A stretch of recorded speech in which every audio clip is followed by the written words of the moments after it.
Hello friends. Shashi Agarwal economics तथा law classes के अंदर मैं आप सबका अभिनंदन करती हूँ। आज का जो हमारा सब्जेक्ट है वो है व्यष्टि अर्थशास्त्र माइक्रो इकोनॉमिक्स, और जिसके अंदर हम बहुत ही महत्वपूर्ण टॉपिक उपभोक्ता का बचत, कंज्यूमर सरप्लस या उपभोक्ता की पेशी जो है उसको अच्छे तरीके से अंडरस्टैंड करेंगे। अगर आपको मेरा ये एफर्ट सही लगता है तो मेरी वीडियो को लाइक कीजिए, शेयर कीजिए और मेरे चैनल शशि अग्रवाल इकोनॉमिक्स तथा लॉ क्लासेस को सब्सक्राइब कीजिए। इसी के साथ ही आप मेरी ऐप एडुसम को भी गूगल प्ले स्टोर से डाउनलोड कर सकते हो। तो सबसे पहले हम देखते हैं कि जो उपभोक्ता का बचत का नियम है 1844 के अंदर एक फ्रांसीसी इंजीनियर और अर्थशास्त्री ड्यूपट के द्वारा दिया गया था।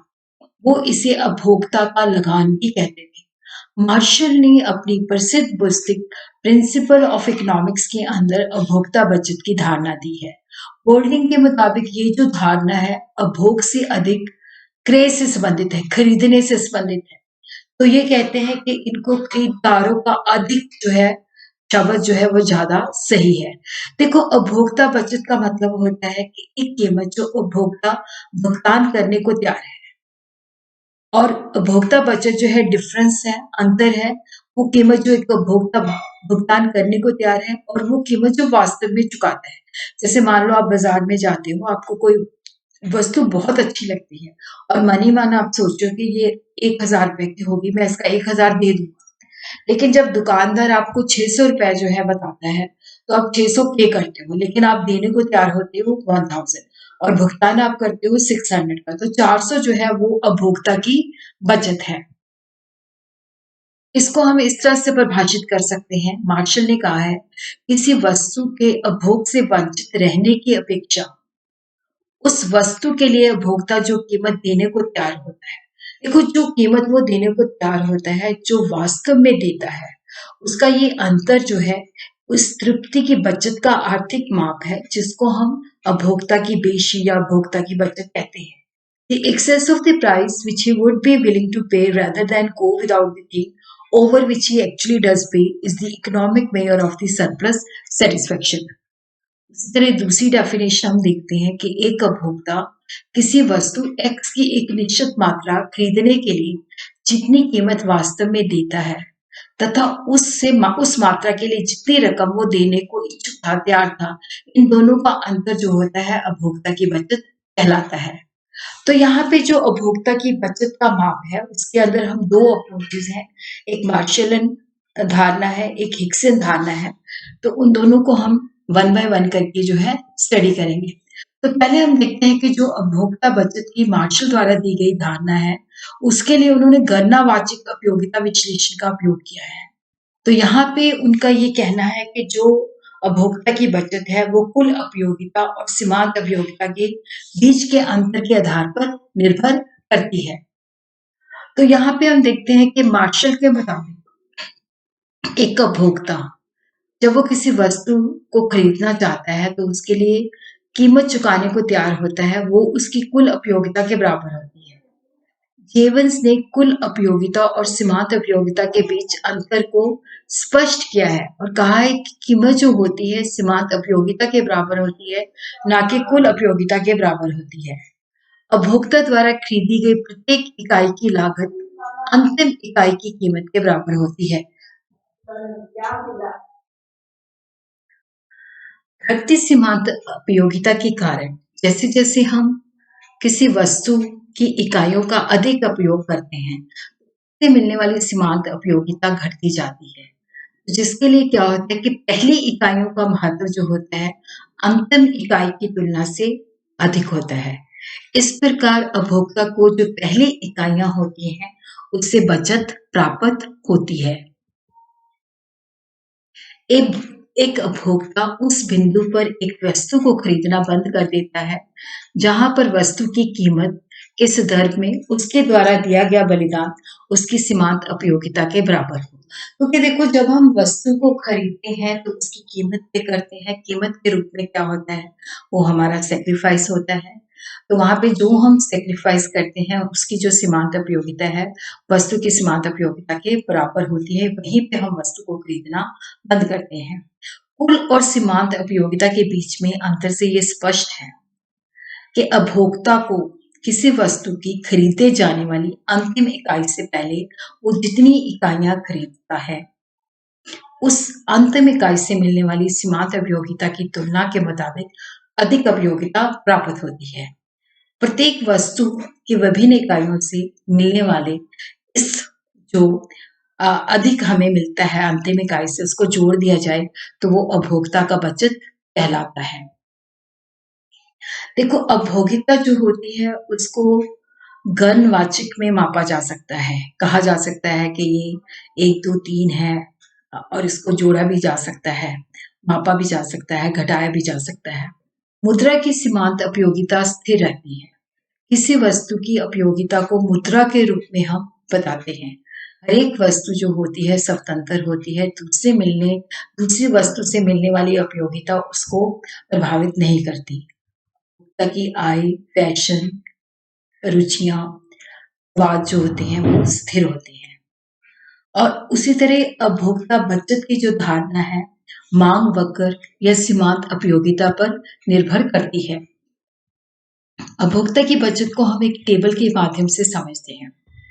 यहाँ पे देखो 4 यूनिट ऑफ आइसक्रीम है, तो पहले यूनिट के लिए वो देने को तैयार है 5, लेकिन एक्चुअल में वो प्राइस पे करता है 2, तो यहाँ पे कंज्यूमर को सरप्लस मिलता है 3। उसी तरह जो दूसरा यूनिट है उसके लिए वो 4 का देने को तैयार होता है, लेकिन प्राइस वो 2 ही पे करता है, तो यहाँ पे कंज्यूमर सरप्लस 2 का है। उसी तरह 3 पे वो 3 देने को तैयार होता है, बट यहाँ पे एक्चुअल प्राइस जो होती है 2 होती है, तो उपभोक्ता का जो सरप्लस होता है 1 होता है। चौथे यूनिट पे वो पे करने को भी तैयार होता है 2 और एक्चुअल प्राइस भी होती है 2, तो यहाँ पे उसको सरप्लस नहीं मिलता। तो यहाँ पे हम देखते हैं कि 3 यूनिट, ये चौथे यूनिट जहाँ पे जो उसे सेक्रीफाइस किया है मुद्रा के रूप में और जो उसको सीमांत उपयोगिता मिली है वो दोनों बराबर है। उससे पहले वाली जो इकाइयां होती हैं उनका महत्व जो होता है वो ज्यादा होता है। तो यहाँ पे हम देखते हैं कि उपभोक्ता को जो टोटल यूटिलिटी है वो है 40 और जो वो सेक्रीफाइस करता है वो है 8 और यहाँ पे जो कंज्यूमर को सरप्लस मिलता है वो है 6। इसको हम डायग्राम के माध्यम से भी इसी टेबल को एक्सप्रेस कर सकते हैं।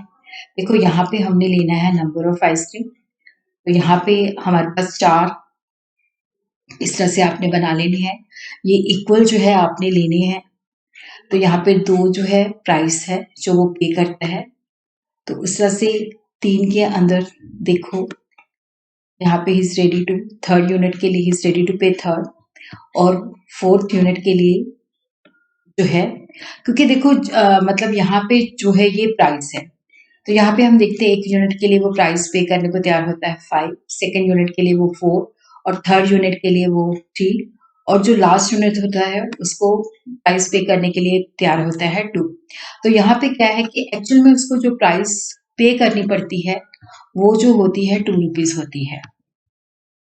तो उपभोक्ता का जो बचत है, देखो यहाँ पे जो प्राइस वो देने को तैयार होता है ओ, ए, बी, सी और डी और जो एक्चुअल में वो प्राइस पे करता है वो है ये वाली ओ, पी, सी एंड डी।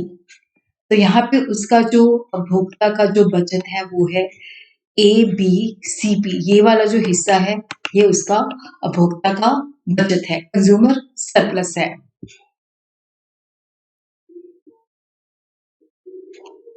और उसी तरह हम देखते हैं कि प्रत्येक कीमत वृद्धि से उपभोक्ता की बचत में कमी आती है और जब प्रत्येक वस्तु की कीमत में कमी के कारण उपभोक्ता की बचत में वृद्धि आती है। और इसको जो मार्शल अप्रोच है इसको क्रिटिसाइज भी किया गया है। कहा गया है कि जो उपयोगिता है इसको हम कार्डिनल नंबर के अंदर माप नहीं सकते, ये पॉसिबल नहीं है और वस्तुएं जो होती है स्वतंत्र नहीं होती। एक वस्तु की उपयोगिता दूसरी की गई वस्तु की उपयोगिता को प्रभावित करती है और आय की जो स्थिरता की धारणा है वो भी गलत है, क्योंकि अगर आय में वृद्धि होती है तो इसका मतलब है कि उपभोक्ता को अधिक उपभोक्ता बचत होती है। तो इस धारणा ने आय के प्रभाव को नज़रअंदाज किया है और पैसे की सीमांत उपयोगिता जो होती है वो स्थिर नहीं होती, वो बदलती रहती है। जब हमारे पास पैसा कम होता है तो उसकी सीमांत उपयोगिता ज़्यादा होती है। जब हमारे पास पैसा ज़्यादा होता है तो हम बिना सोचे-समझे उसको खर्च कर देते हैं। उसी तरह जो प्रतिष्ठा सूचक वस्तुएँ होती हैं, वहाँ पे हम उपभोक्ता के बचत को माप नहीं सकते। इसी तरह ही इस थ्योरी का ये मानना गलत है कि वस्तुओं का कोई स्थानापन्न नहीं होता, परंतु वास्तविक जीवन के अंदर ज़्यादातर वस्तुएँ पाई जाती हैं, उनके स्थानापन्न होते हैं। और उसी तरह क्या होता है कि जीवन की आवश्यकताओं को पूरा करने के लिए उपभोक्ता अपनी सारी संपत्ति देने को तैयार हो जाता है। पैट्रन के मुताबिक जीवन की जो प्राथमिक आवश्यकताएँ पूरी नहीं होती, तो वो दुःख देती हैं। तो इन वस्तुओं के मिल जाने पर हमें कोई आनंद नहीं मिलता, केवल हमारा कष्ट दूर होता है। इन वस्तुओं से उपभोक्ता को बचत प्राप्त नहीं होती। विभिन्न वस्तुओं और सेवाओं की खरीद पर उपभोक्ता का अधिशय शून्य हो जाता है। क्योंकि कई बार क्या होता है कि जैसे हमने ₹10 खर्च करने होते हैं, ₹4 हमने किसी दूसरी वस्तु पे खर्च कर लिए, ₹6 हमने दूसरे पे, तो जितना पैसा था हमने सारा खर्च कर दिया, तो वहाँ पे हमें जो कंज़्यूमर सरप्लस है वो शून्य मिलता है, नहीं मिलता। और ये जो धारणा है काफ़ी भ्रमित धारणा है, जो वास्तविक जीवन में नहीं पाई जाती। कि इस धारणा का ये नतीजा निकलता है कि एक स्थान पर 1000 पाउंड की आय है और दूसरे स्थान पर 100 पाउंड की जो आय है वो दोनों बराबर है।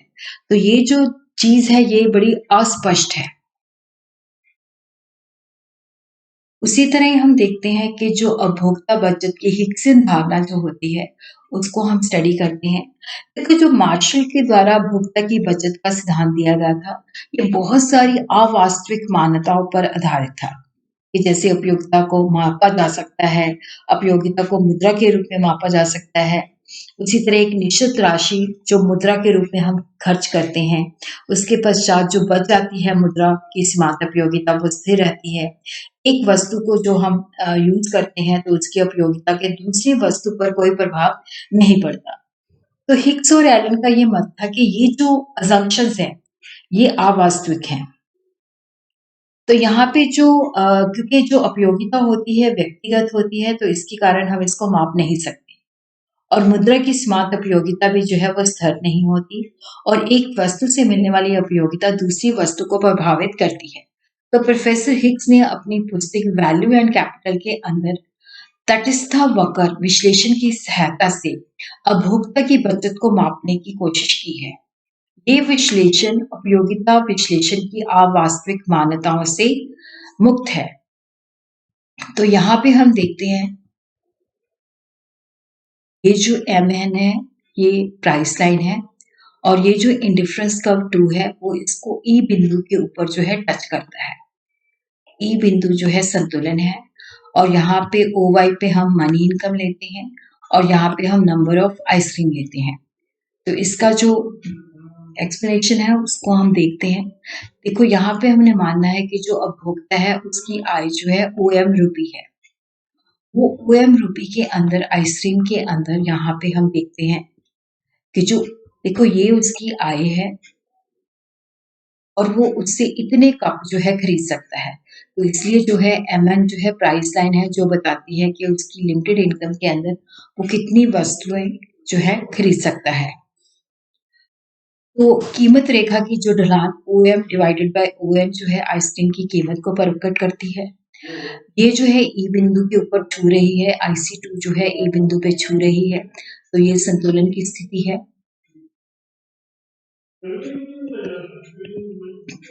इस बिंदु पर तटस्थ वक्र जो है convex to the point of origin भी है। यहाँ पे हम देखते हैं कि ये जो वक्र है, ये कॉन्वेक्स है टू द पॉइंट ऑफ तो उपभोक्ता जो है संतुलन की स्थिति में है।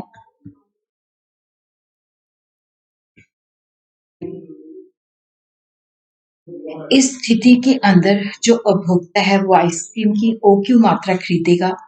तो यहाँ पे हम देखते हैं कि वो कितनी मात्रा जो है खरीदता है। तो ये देखते हैं हम इस पे यहाँ पे OQ भी लिख लेते हैं और यहाँ पे ये O है। तो यहाँ पे वो EM जो है प्राइस जो मुद्रा है वो अपनी खर्च करने को तैयार होता है।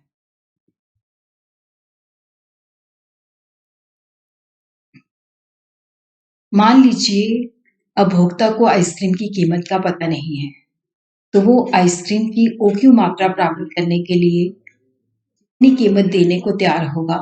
तो हम यहाँ पे एक और इंडिफरेंस कर्व जो है IC1 जो है, जो कि M बिंदु को छूता हुआ इस तरह से निकालेंगे। तो यहाँ पे अब हमें पता चलता है कि वो जो यूनिट वो खरीदना चाहता है, उसके लिए वो PM जो है राशि देने को तैयार होता है।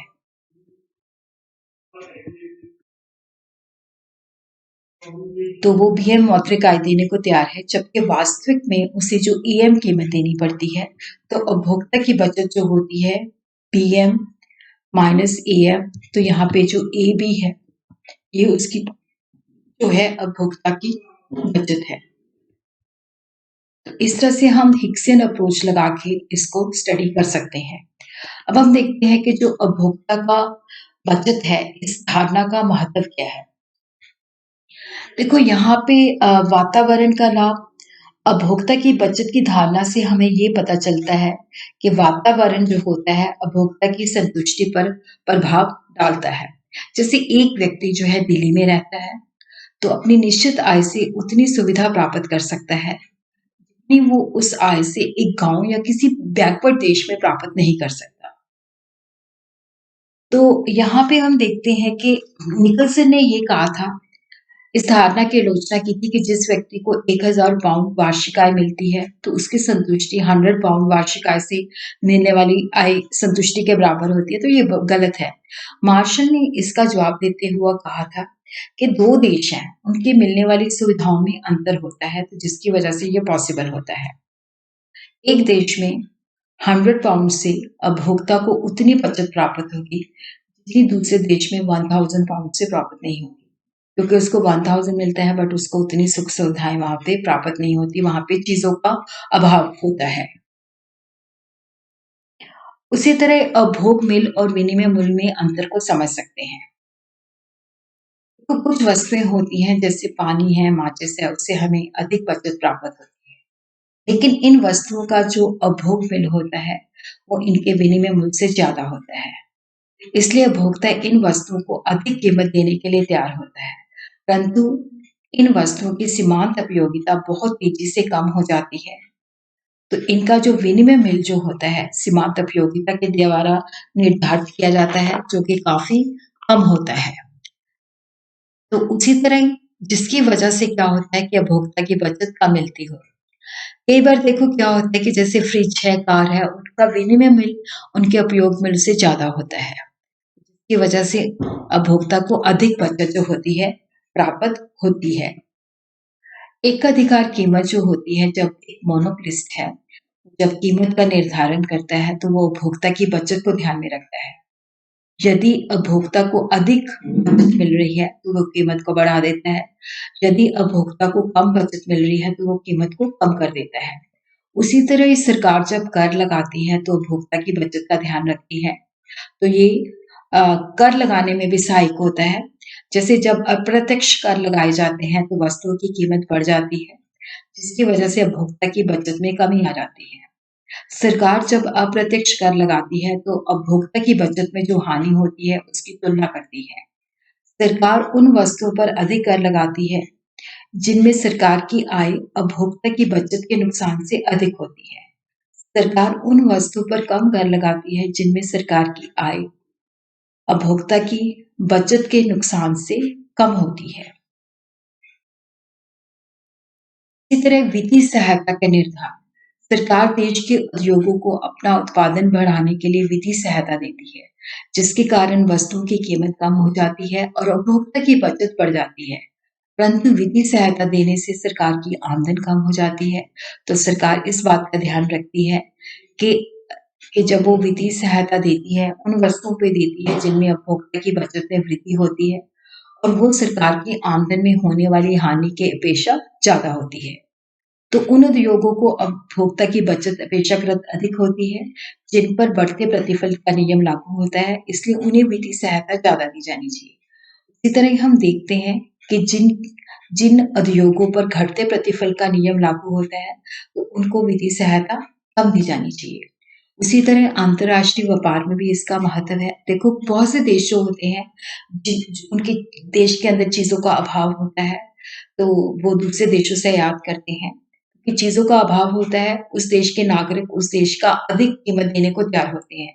और जब बाहर से आयात हो जाती है तो उनको प्रचलित कीमत देनी पड़ती है। तो ये जो डिफ़रेंस होता है, वो उपभोक्ता को बचत प्राप्त होती है।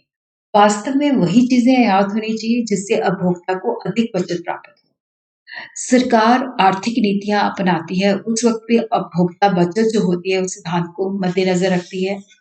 तो वो आर्थिक नीतियाँ इस तरह से अडॉप्ट करती है कि उपभोक्ता की बचत में वृद्धि हो, ताकि आर्थिक कल्याण जो होता है, अधिकतम होगा। उसी तरह ही जब साधनों का बँटवारा करती है, तो हर एक जो अर्थव्यवस्था होती है, उसके जो आर्थिक साधन होते हैं, वो सीमित होते हैं। साधनों का बँटवारा इस तरह से होना चाहिए कि अधिकतम संतुष्टि प्राप्त हो।